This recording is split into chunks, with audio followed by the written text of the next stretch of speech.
Are we rolling?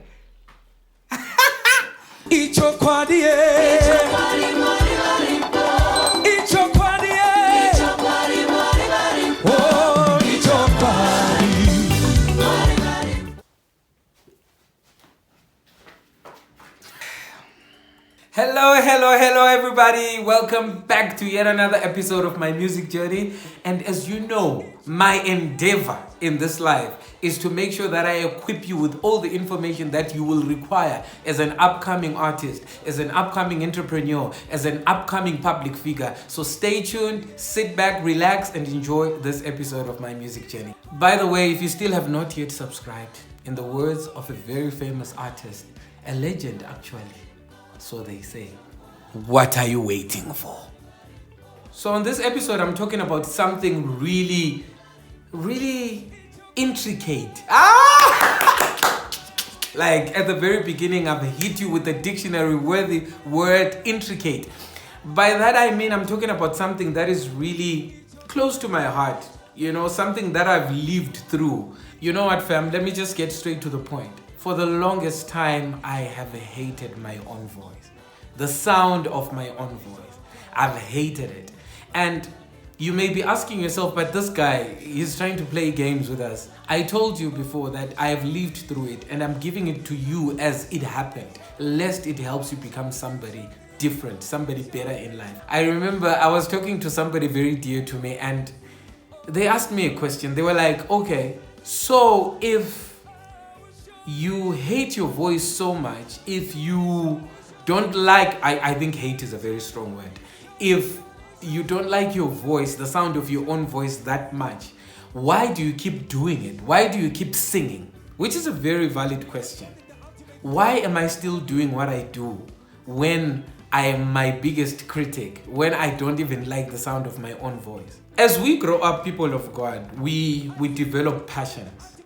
You develop a passion, maybe because you're influenced by the things that you see around you. Maybe you're influenced by the people that you see doing the very same thing. You know, you grow up listening to your Donnie McClurkin's. Oh, by the way, Pastor Donnie, I love you. This is the second time I'm mentioning you, and I hope you've subscribed to this channel. And I'm still open for collabs. You grow up with a passion, and along comes this person as if they are sent by the devil himself. You have developed a passion that you love so much. You love this thing. You love this music thing. You love the idea of being a singer. You love the idea of being a musician. Excuse my voice, guys. I don't know what's going on. It's the sinuses, I hope. You love this passion. You're in love with this passion. And then this person comes and they say the very one thing that you don't even want to hear. The one thing that is not even helpful to themselves. And more especially to you. It doesn't help you. They tell you that you suck. You suck. Your voice sounds like trash. And what do? Subconsciously, this person who was interviewing me says, okay, so is there a choice? Do you then choose to grasp onto that, to latch onto that one negative thing they have said about your voice? Or you just choose to ignore? I wish it were that easy, family, because sometimes we speak things that are not as though they were. We confess that it has not really had an impact on us, but as living, breathing human beings, we've got something called the subconscious. Now that is a dangerous thing right there, because it's the one that latches onto that negativity. In your mind, you'll be thinking that you have dismissed that thought, but it lingers on for years to come. That's why you find that even in the entertainment industry, you find people like Kylie Jenner. Yeah, I'm a fan of the Kardashians, shoot me, okay? She's always been this pretty person. But then because in her childhood, this one boy, this one random kid decided to approach her and tell her that she had the funniest, tiniest lips. And she latched onto that. It affected her to such a point that she tried modifying her body only to go back to her very initial image, you know, after discovering that, no, actually, I am good enough. I am pretty enough. My lips are enough. So imagine I'm talking about a whole billionaire in USD terms. I am coming there, by the way, Kylie. I'm gonna be a billionaire one day. So please, guys, screenshot this one. Screenshot this very one line. I am going to be a billionaire one day. Should I pause for a snapshot? Okay, how do billionaires sit?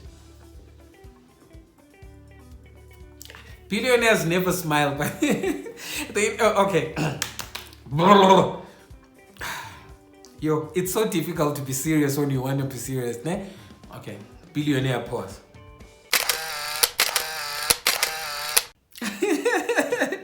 Anyway, so it's that one person's opinion that sets you off course for the rest of your life.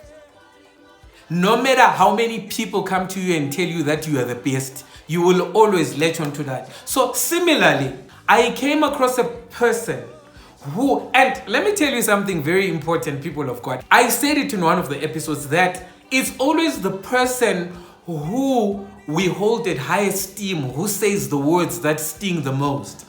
Because, I mean, face it, I know some of you are already saying, okay, but Mkhululi, I'm sure a lot of people send you messages telling you that you suck. Those words don't even have much of an impact to me. So because that negative thing has come from the person that you hold at high esteem, it will literally destroy you.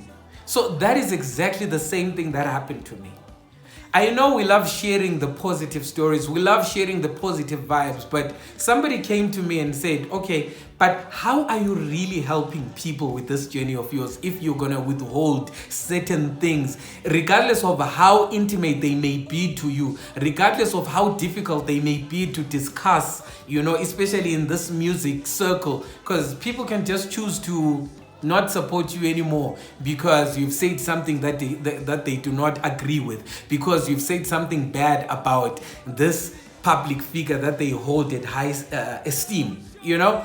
But I'm gonna tell it as it is, guys, because I lived through it.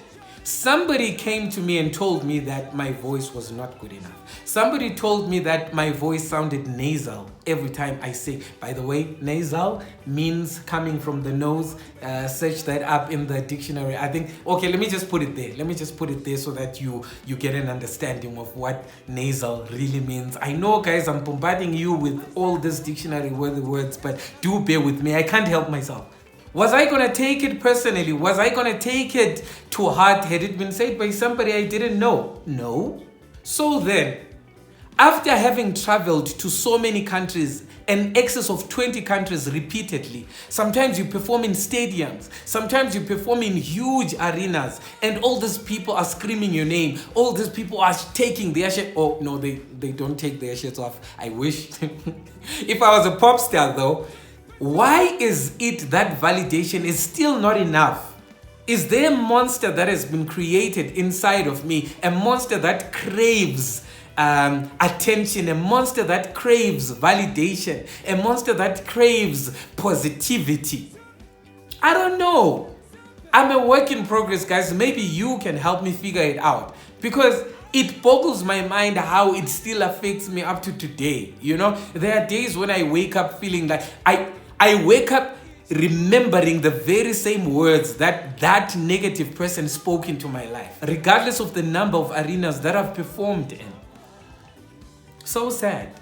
I'm taken back to a time when somebody told me that my album sounds like trash, the current album, because, you know, I've always had the misfortune of people telling me that my albums suck.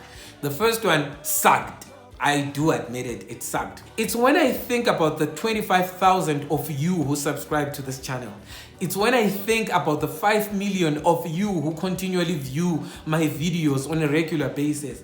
It's when I think of those things that I'm like, wow, I am somebody. I am something. I am worth something, you know? It's a work in progress. And let me tell you how to overcome all of that. Because at the end of the day, what help would it do if I tell you about all the problems, all the negativity, without giving you a solution according to Mkhululi Bhebhe? By the way, this has worked for me. It's working for me. It's working daily for me. Listen to this. There was a point in my life when I would literally cringe whenever I walk into a place and my music is being played. those hit songs that you know me for, I would walk into a room and they're being played and I would feel so insecure because I am my biggest critic. So whenever I listen to myself singing, I begin to circle errors there. I begin to find errors. It's like I'm so hard on myself, you know? So now imagine having somebody come to you and magnify those very same things that you know you are imperfect in. Imagine somebody coming to you and telling you that your nose is not proportional when you know very well that your nose is not perfect.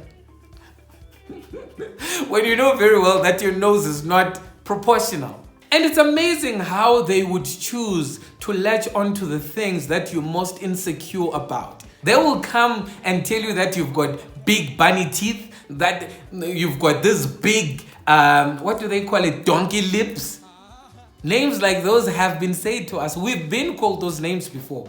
You know, the enemy will always choose your worst insecurity. And listen to this. You are the one who reveals that insecurity to them. Either consciously or unconsciously, you reveal that insecurity and they latch on to those. That's why I support public figures when they choose to withhold certain things, especially things that are really intimate to them. They don't want to put them out there because the next time you have an argument with them, you'll remind them of that one thing that they feel mostly insecure about. So then again, I say, how do you overcome all of this? Now, this is my formula.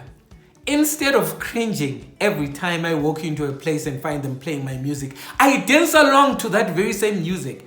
I have learned it's a process, it's a daily decision that I have to make. I am constantly learning. I wanted to say I have learned, but I'm a work in progress. I am constantly learning to fall in love with myself again. And I'm loving the process of falling back in love with myself again. That love that I had when I was still 6 years old, when I discovered that I could sing, when I discovered that I could hit a note, when I still had jitters, you know, up my spine every time I thought about music, the way music used to make me feel. I want to go back to that feeling. Be selfish about it. I know there's a very thin line between loving yourself and loving yourself too much. So you shouldn't cross the line, but loving yourself on its own is not a bad thing. Search for your name on YouTube. Search for your name. Search Mkhululi Bhebhe. Play from video number 1 to video number 49. I watch my music and dance. It's so amazing that it's only after 4 years. 4 years after I recorded the Ultimate Praise Experience. 4 years. Only now I'm beginning to see the amazing artistry in that album. Only now I'm beginning to see the amazing energy, the amazing power in that album. All because I have chosen to re-fall in love with myself again, if there's a word like that. And oh, what a beautiful thing it is. In closing, encourage yourself. Be your number one fan. I cannot overemphasize this. Be your number one supporter. Even when things are not going well, even as you walk into spaces where they tell you your voice sounds squeaky, your voice sounds terrible, your voice sounds trashy, your voice sounds cheap, sing with that voice. Be your biggest fan. Guys, I want to appreciate all 25,000 of you who've subscribed to my channel. I want to thank you for reminding me of the person that I am. I want to thank you for reminding me that I'm worth something. Though I still don't understand up to today what you guys see in me. But trust me, I will begin to see it slowly and surely. I will begin to see it. The more you continue hitting that like button, the more you continue commenting on these videos, the more you continue sharing my material, the more you continue encouraging me, the more, even if you just want to put a laughing emoji or smiling or crying emoji, if you're one of those people who doesn't like typing too much, say something. It's really helping me in this journey of self-discovery. I will keep on providing you with authentic content. Take care of yourselves. Love you. ichokwadiye